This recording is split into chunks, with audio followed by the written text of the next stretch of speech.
This isn't a shelter, and we don't do walk-ins off the street, the manager said coldly, eyeing the man and child like they were dirt on the marble floor. You think just wearing a t-shirt and dragging in some little girl gets you a penthouse suite? She scoffed, then leaned across the counter. People like you don't belong here. Before we dive in, let us know where you're watching from. Drop your city in the comments. And if this story moves you, don't forget to like and subscribe. Stories like this deserve to be seen and remembered. Now, let's take you inside the Azure Haven Hotel, a brand new luxury property right on Biscayne Boulevard in Miami. It's 1 p.m. on a blazing July afternoon. Sunlight cuts through the glass doors, dancing off polished marble floors and crystal chandeliers.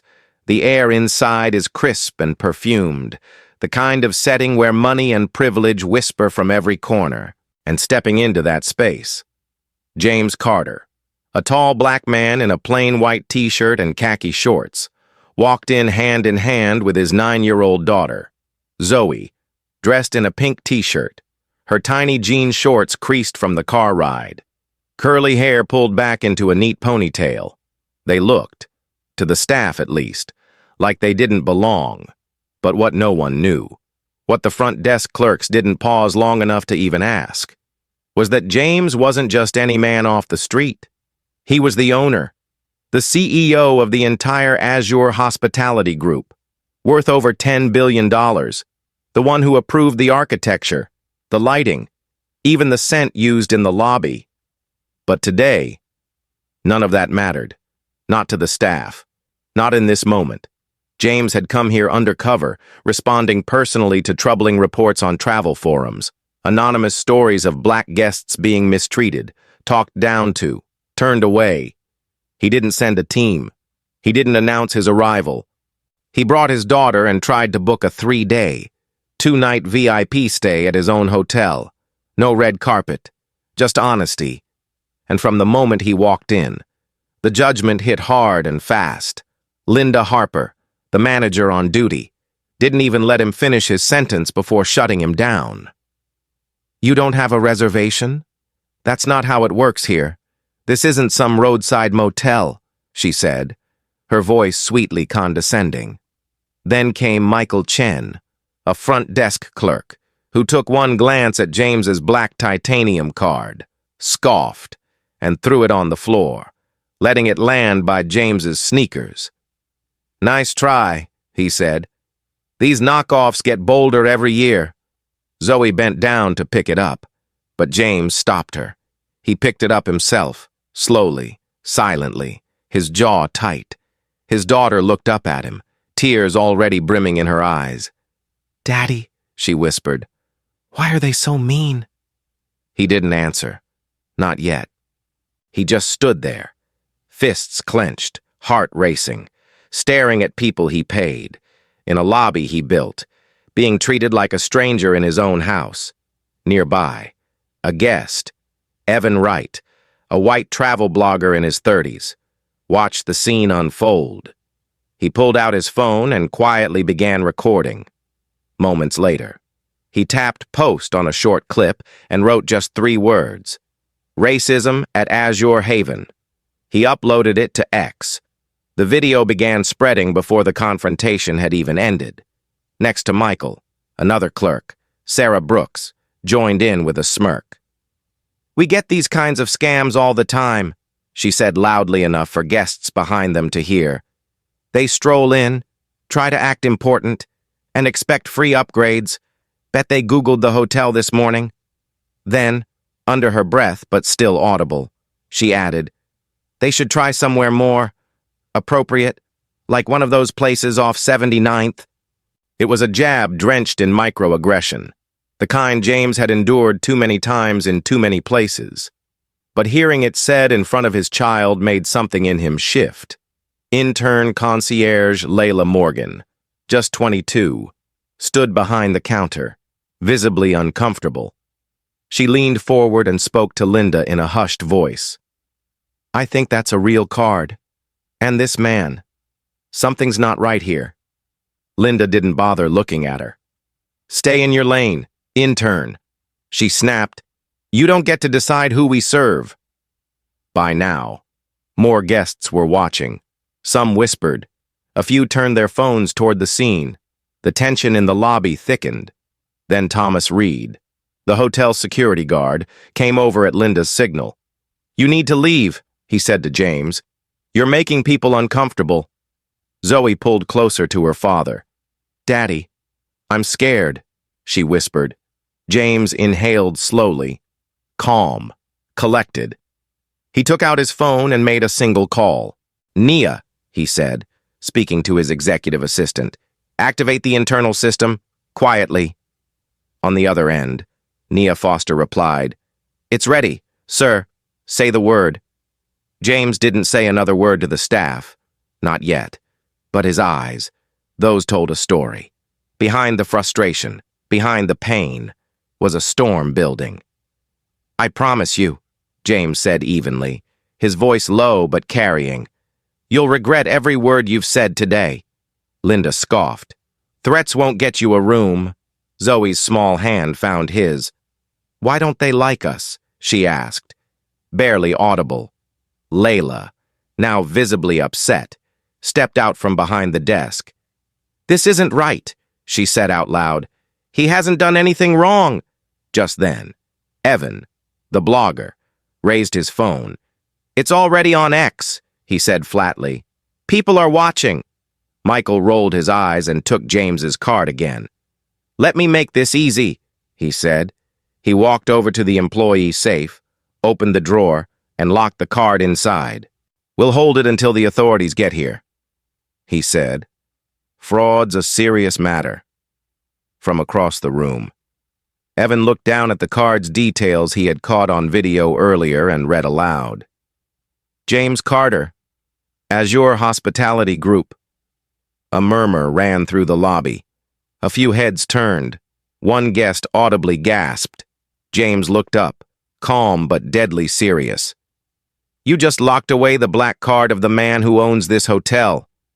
And from that moment forward, the clock started ticking, not on James, but on them. Sarah, arms crossed and a smug look plastered across her face, leaned over the counter and mocked. No VIP guests look like that, nodding toward James and Zoe as if they were a joke in a punchline. Come on, sir, she added sarcastically. You really thought we'd hand over a penthouse suite to someone dressed like you? Her words cut sharp, loud enough for half the lobby to hear. James didn't flinch, but Zoe, her cheeks still wet from earlier tears, clung to her father's arm, her voice breaking as she cried, Daddy, don't let them take us. I don't want to go. James's hand rested on her back as he shielded her with his body, still calm, but inside, something was breaking loose.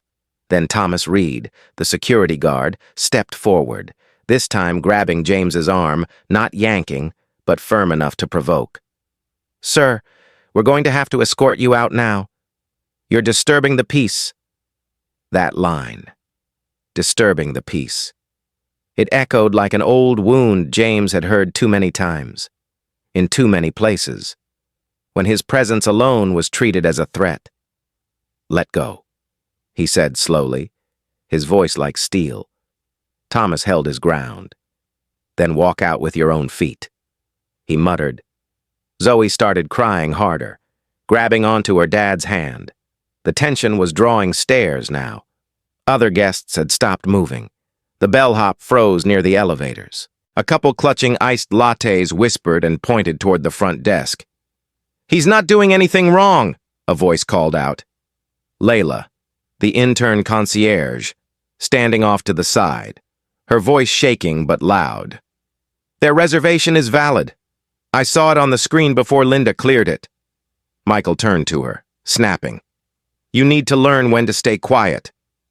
Linda shot Layla a deadly glare but said nothing. Instead, she whispered something into Thomas's ear. Whatever it was. He nodded and took another step forward. Evan Wright, the travel blogger still live streaming, raised his voice from the center of the lobby. This is what injustice looks like, he called out, pointing his phone straight at Thomas. Then Linda.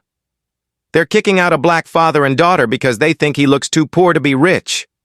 Evan's voice carried across the polished floor, catching the ears of several guests who were now watching intently, some filming on their own devices.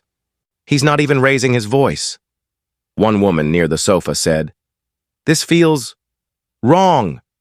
Linda, clearly annoyed, barked, "We don't need commentary from strangers, sir." She snapped at James. "Leave before I call the police." Zoe looked up at her dad with wide eyes. "Daddy, what if they take you away?" she whispered. And that was the final push. James reached for his phone again. "Nia," he said clearly. "Escalate it." On the other end, Nia Foster, his executive assistant, responded immediately. "Already logging everything. Internal protocol is active. Just say the word when you want a full override." "Almost there," James murmured. His eyes stayed on Linda. "Keep digging," he said to her. "You're going to hit something you can't handle." Linda smirked, unfazed. "People like you always talk big." James stared at her. "And people like you always think they're safe. Until the truth shows up."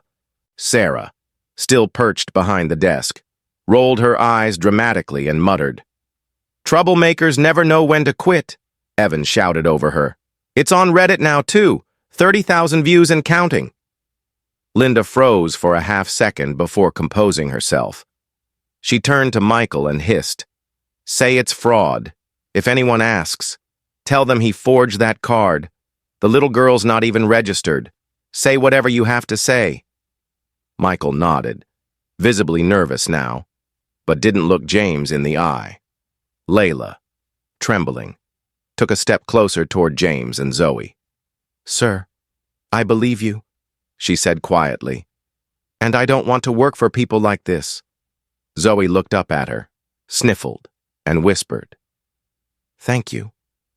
Then Layla turned to Linda and said out loud, "You ignored complaints. I've seen the logs.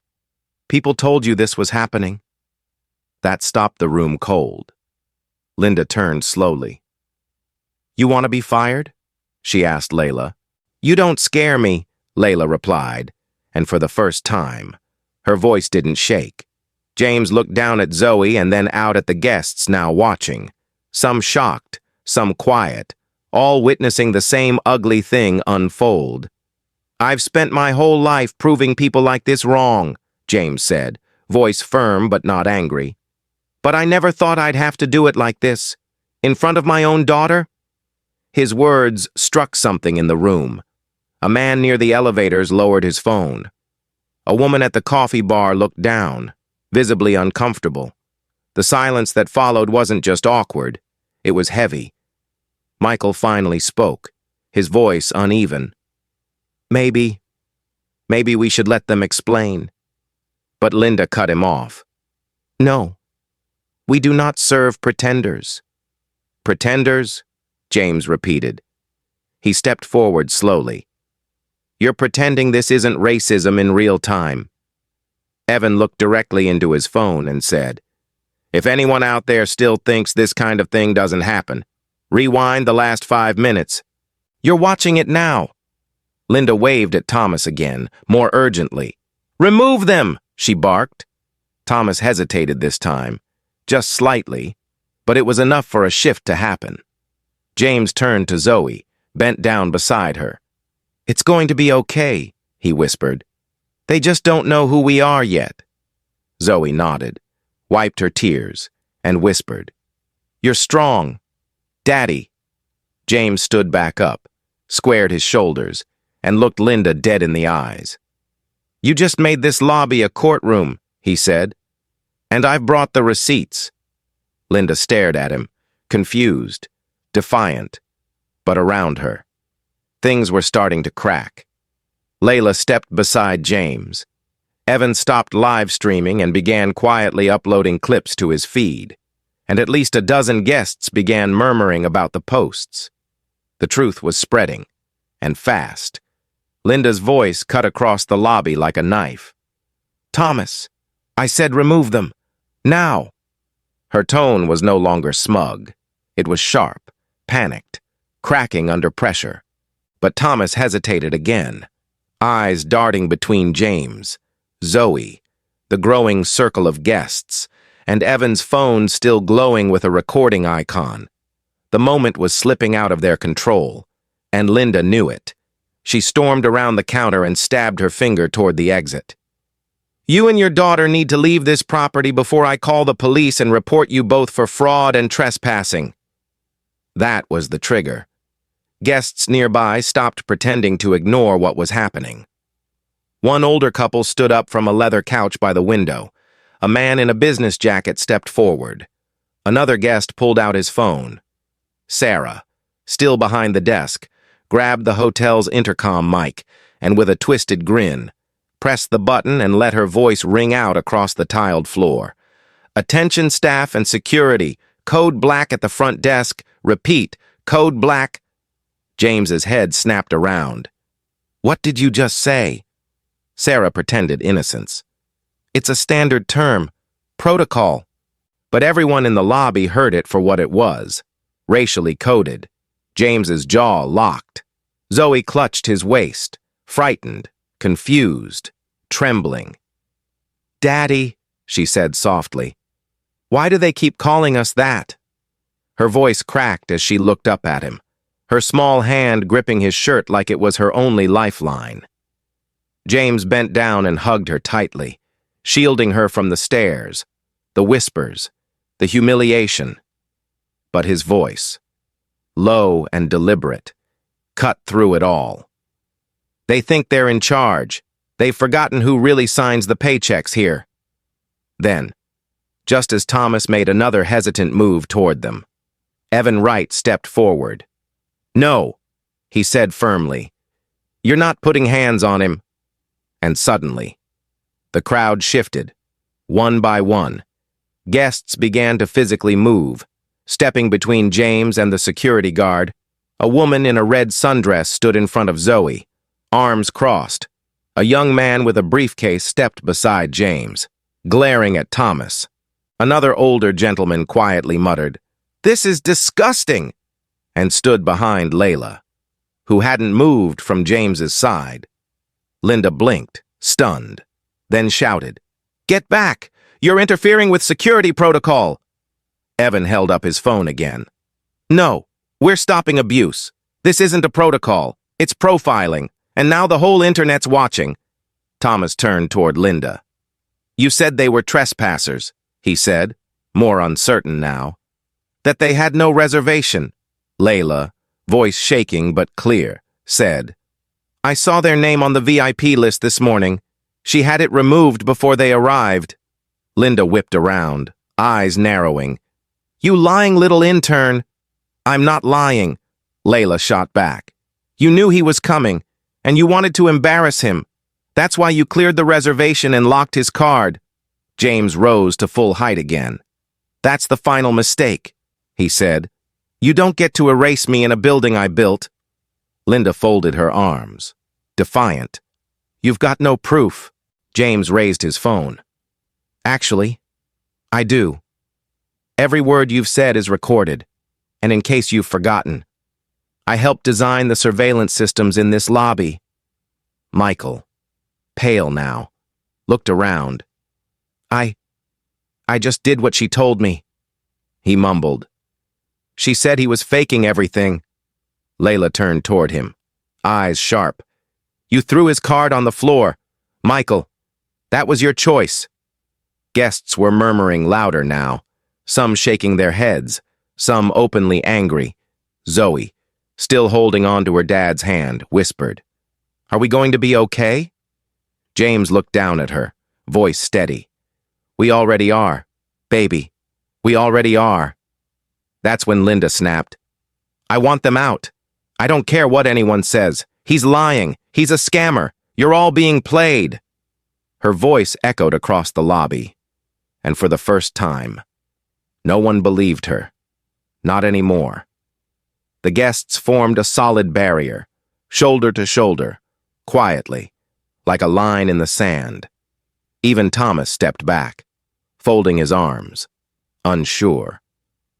"This is spiraling," he muttered under his breath. Evan looked directly at James. "Tell us what you want us to do." James stood silent for a moment, the weight of his daughter's hand in his and dozens of eyes watching.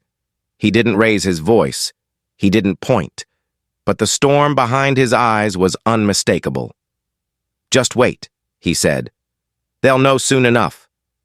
At that moment, Naya's voice rang through his phone, calm and composed. "System override is ready. All personnel changes standing by. Robert is en route. 2 minutes." James didn't blink. He didn't flinch. But the slightest nod gave everything away. Layla glanced up at him.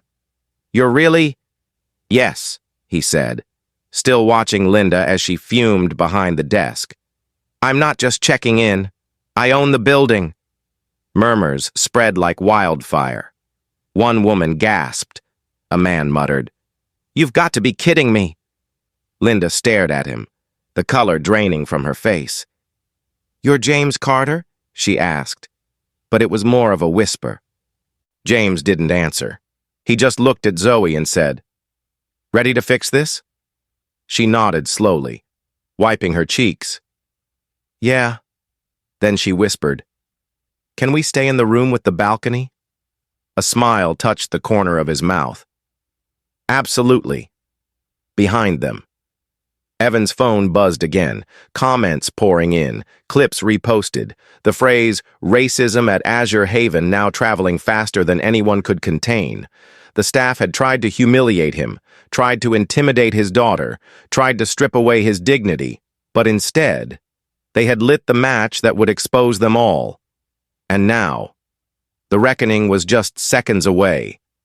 Thomas Reed wasn't used to hesitation. His job, after all, was to remove problems, not question orders. But as he stood there staring at the silent wall of guests between himself and the man he was told to drag out, something shifted in his posture. Not fear, not defiance, doubt. "This is a lawful order," Linda barked at him, her voice sharper than ever, now shrill with panic. "They don't belong here. And your security. Do your job." But Thomas didn't move. He looked past Linda, looked at James and Zoe. Zoe, small and quiet, red-faced from crying, gripping her dad's hand with that mix of fear and belief only a child could hold. He looked at James's shoulders, broad, still, bearing the weight of his daughter, of this lobby, of everything. "Move them!" Linda yelled again, and that was when the guests moved first. Not one, not two, but 5, 6. Then 8 people stepped forward. Evan was already filming again, narrating into the mic. "This is no longer a standoff. It's a turning point." The man with the business coat moved squarely in front of Thomas and shook his head. "You're not laying a finger on that man or his daughter," a woman in a white blouse said. "I've never seen anything like this, and I'm not about to be part of it." Another guest, an older black woman with a cane, made her way to James's side, placing a firm hand on his back. "I've stayed in 100 hotels," she said, her voice clear and unwavering. "But I've never stayed in one owned by someone with this kind of grace under fire." Linda was fuming now, her voice cracking under the strain. "All of you need to back off or you'll be escorted out, too." "By who?" someone shouted back. "You fired decency the second you threw his card on the floor." The crowd murmured louder now. Voices began overlapping. Zoe clutched her father's hand but looked around with new eyes. These people weren't mocking her. They were protecting her. She looked up at James and whispered, "They're helping us. Daddy." He nodded slowly, never taking his eyes off Linda. Just then, a voice came through his phone, Nia again, calm, sharp, steady. "Robert is in the building. ETA, less than 60 seconds. All personnel shifts logged. System ready." James closed his eyes for a breath. "Copy that." "Do it," Nia said. "She's crossed the line." At that very moment, Linda turned and tried to shut down the terminal. But Layla beat her to it, the intern, who had watched, endured, and held her tongue for too long. Now stepped behind the desk and blocked Linda with both arms. "This ends now," Layla said, voice trembling, but unwavering. "You don't get to bury this under policy." Linda stared her down. "You think you can stop me? You're an intern." Layla stood tall. "Not for long." Michael Chen, the second clerk, now visibly sweating, slowly backed away from the desk. "I didn't know," he mumbled. "I didn't know he was." James cut him off. "You didn't care. That's worse." Michael sat down, saying nothing more. Linda turned back to the crowd and shouted, "This is still my lobby! Until someone says otherwise, I'm still the manager here!" Just as those words left her mouth, the elevator behind the front desk opened. Robert Klein, CEO of the Azure Haven branch, stepped out, flanked by Diane Foster and Charles Vaughn, two senior board members of the Azure Hospitality Group, dressed in formal attire, clipboards in hand, expressions carved from stone. Linda froze. Everyone did. Robert didn't look at her. He didn't glance at Thomas or Sarah or Michael. He walked straight to James, extended a hand, and said, "Sir, we've arrived. Authority is yours." James nodded once. "Thank you. Let's begin." The air in the lobby went dead silent. Diane stepped forward. Effective immediately, Linda Harper, Michael Chen, Sarah Brooks, and Thomas Reed are relieved of duty. Linda's jaw dropped. "What?" she stammered. You can't just fire me like this." "Actually," Charles said, flipping a document over, "we can, and we are." Sarah tried to step back, stuttering. I was just doing what she said." "You mocked a child," Diane replied, not even raising her voice. "You're done." Linda tried one last desperate tactic, pointing at Evan's phone. "He recorded all this. That's illegal." Evan didn't flinch. "Not in a public lobby, and I'm not the only one." Half a dozen phones were raised around the room, footage already posted, clips already spreading. This wasn't just a scandal now, it was a corporate emergency. James took a step forward. His voice was calm, but powerful. "Every second you spent disrespecting me, you forgot who I am. Not just a guest, not just a man. I'm your boss, the founder of this entire hotel group. And I came here today for one reason. Because I heard stories. Because I wanted to believe they weren't true. But you proved they were." Zoe stepped forward beside him, small but steady. She looked up at Linda and said softly, "My daddy didn't do anything wrong." That simple sentence, from that little girl, hit harder than any speech ever could.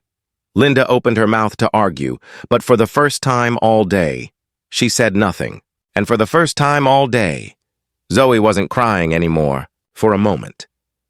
The lobby was still. So still it was as if the marble floor itself was holding its breath.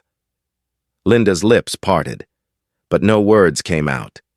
The smugness had drained from her face completely, replaced by a paleness that reached down into her chest. Behind her, Sarah stared straight ahead, blinking rapidly, while Michael looked down at his shoes like a schoolboy waiting for detention.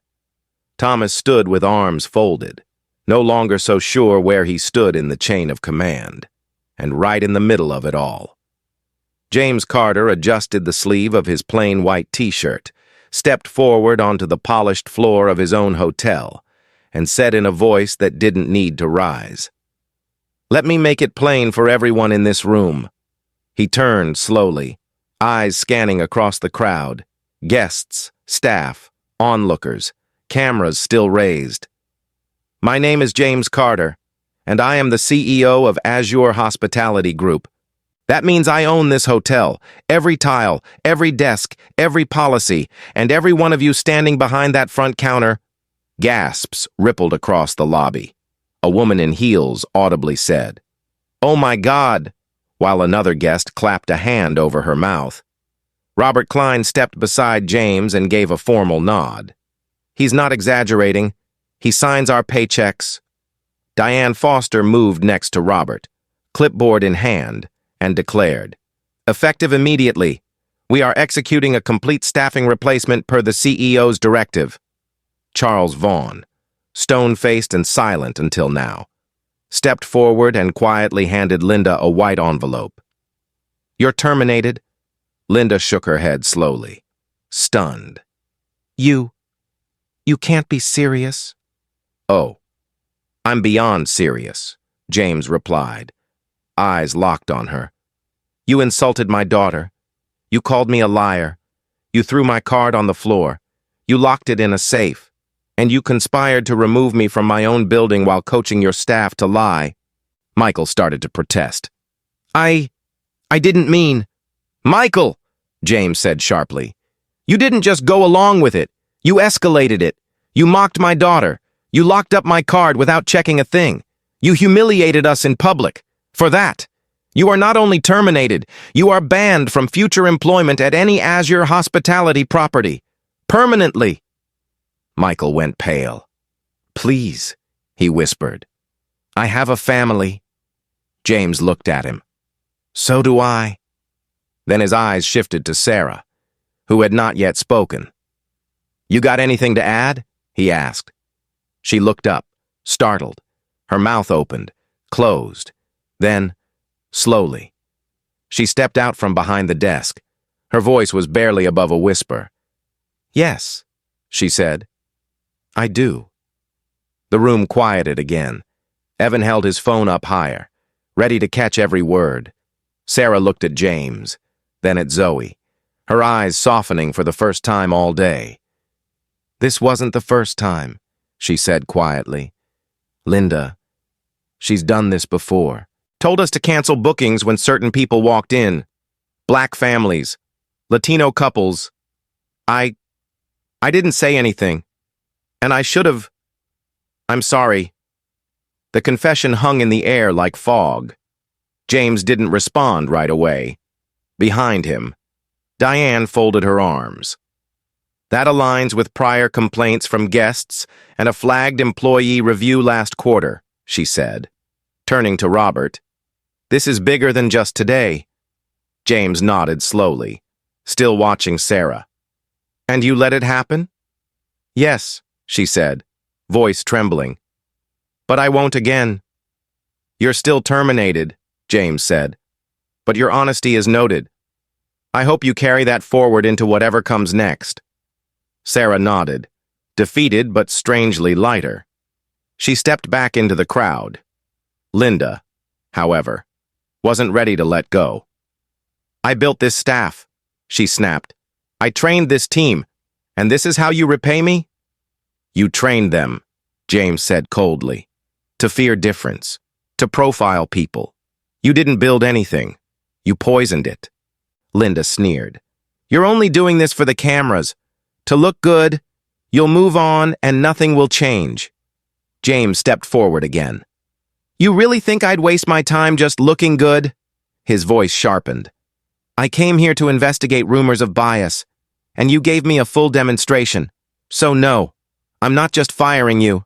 I'm announcing today the beginning of a complete reform across every branch of Azure Hospitality." More murmurs swept the lobby.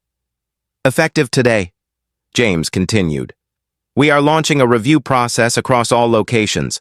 Starting with this one, discrimination reports will be elevated directly to the board. Independent monitors will be installed in complaint handling departments. Training modules will be replaced by a human-led bias response team.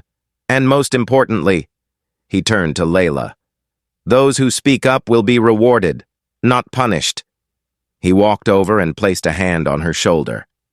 "Layla Morgan, you are no longer an intern.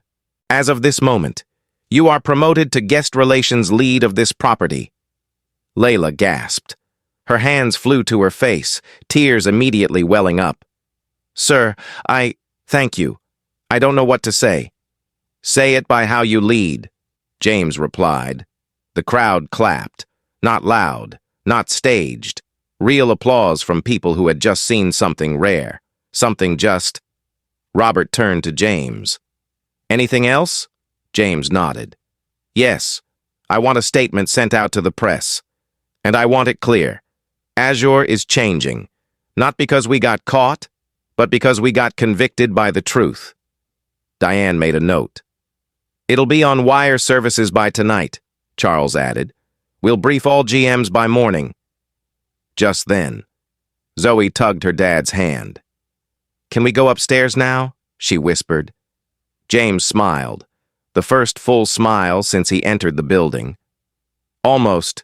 Baby girl, one more thing. He turned to face the guests, those who had stood up, spoken out, filmed, protected. To all of you, thank you for standing with me, for standing with my daughter. You reminded me that justice still lives in the small moments, when good people say, "Not today." A few people clapped again. Someone near the back called out, "You raised her right?" Zoe beamed.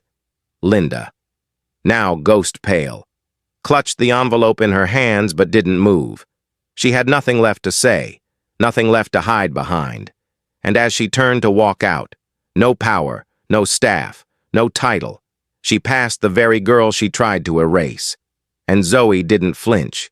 She just held her father's hand and stood tall.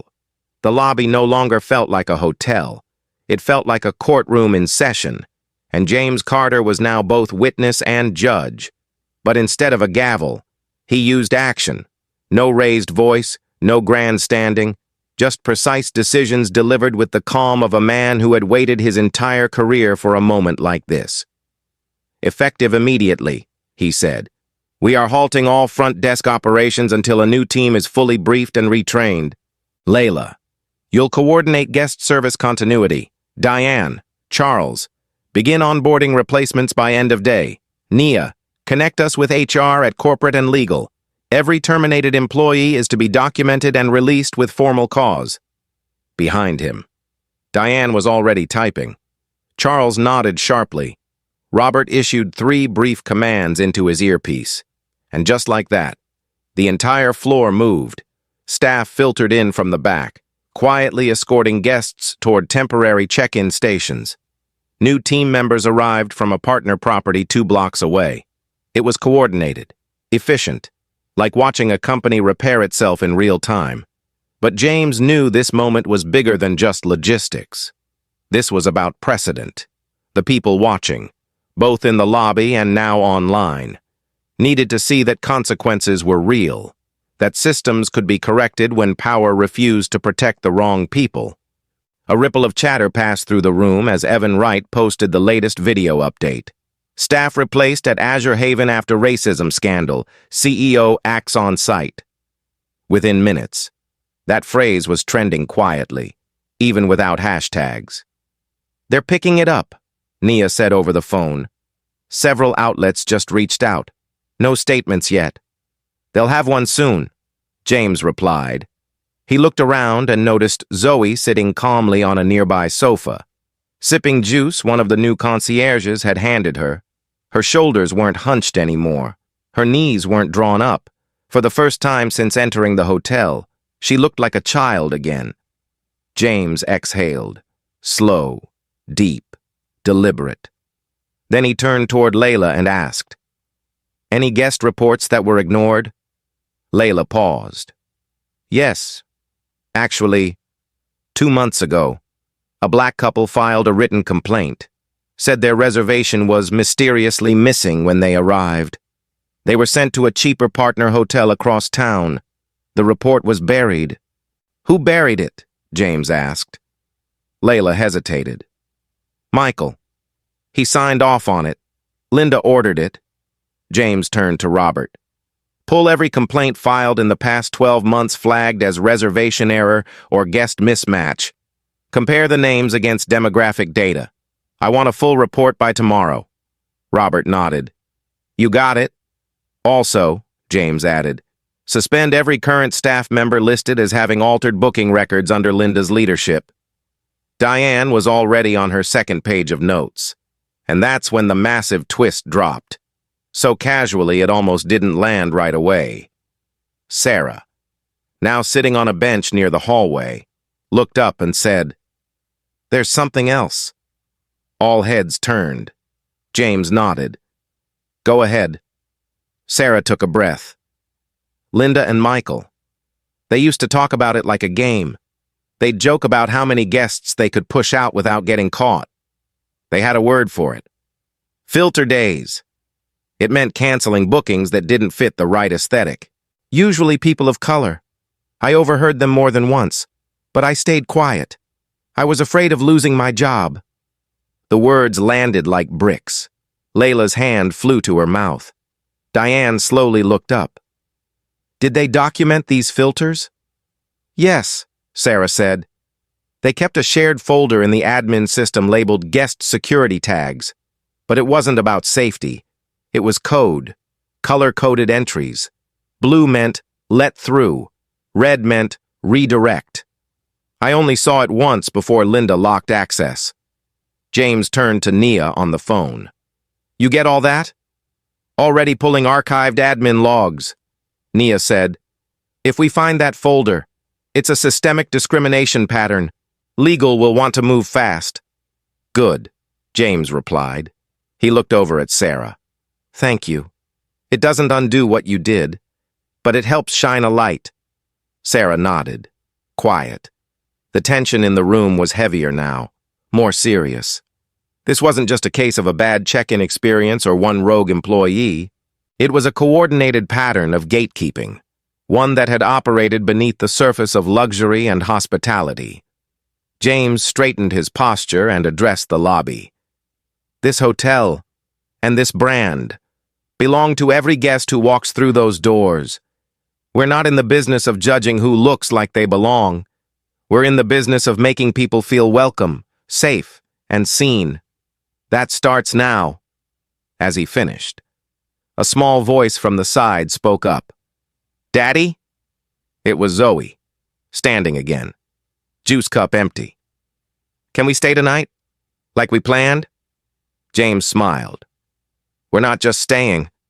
We're reclaiming what's ours. And with that, the hotel, his hotel, finally felt like it belonged to everyone again.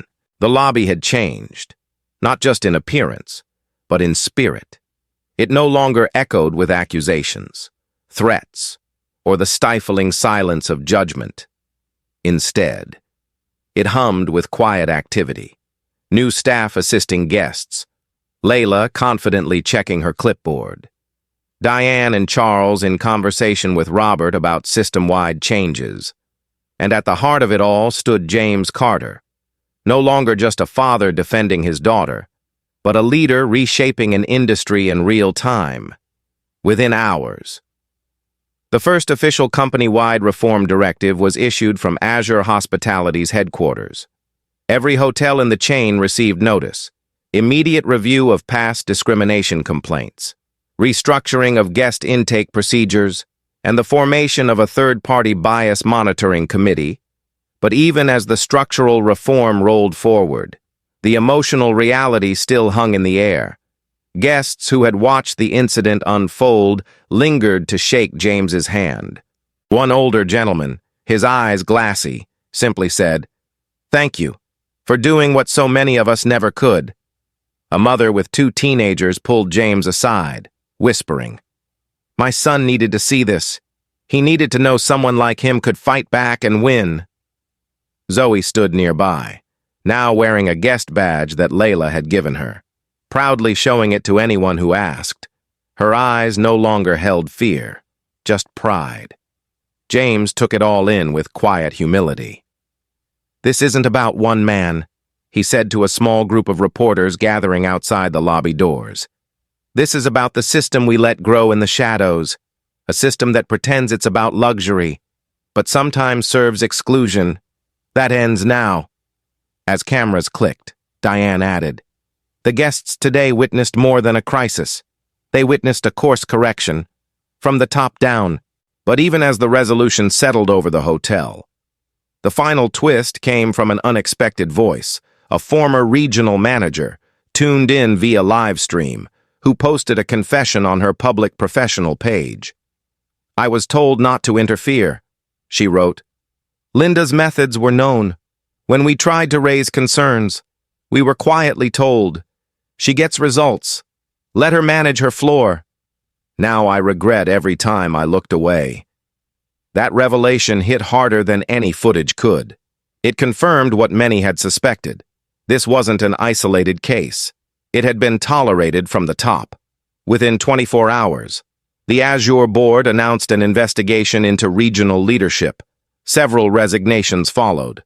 And James, now at the center of a national conversation, didn't retreat. He leaned in. In the days that followed, he took to national television and podcast interviews, not to boast, but to educate.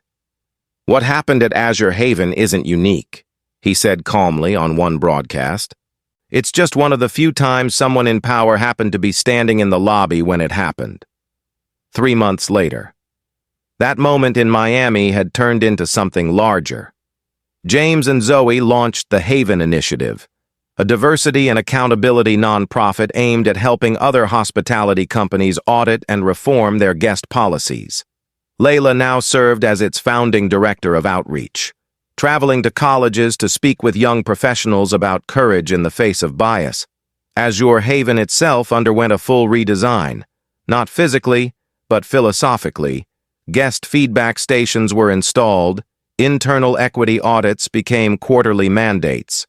And Zoe's name? It now quietly lived on the wall of the penthouse suite they stayed in that night. Engraved on a small brass plate near the entrance, the Zoe Carter Suite, in honor of every child who deserved to feel safe. When James was asked later what that day meant to him, he paused for a long moment before answering. "I've had contracts worth billions. I've sat across from presidents and board chairs, but the most important thing I've ever done happened in a lobby while holding my daughter's hand." Then, he added, "Power doesn't mean anything if it's not used to protect the vulnerable." And so, to those watching this story unfold, to those who've ever been dismissed, ignored, or judged based on how they looked, what they wore, or where they came from, James and Zoe offer this message. You don't have to raise your voice to be heard. You just have to stand long enough and steady enough to remind the world who you really are.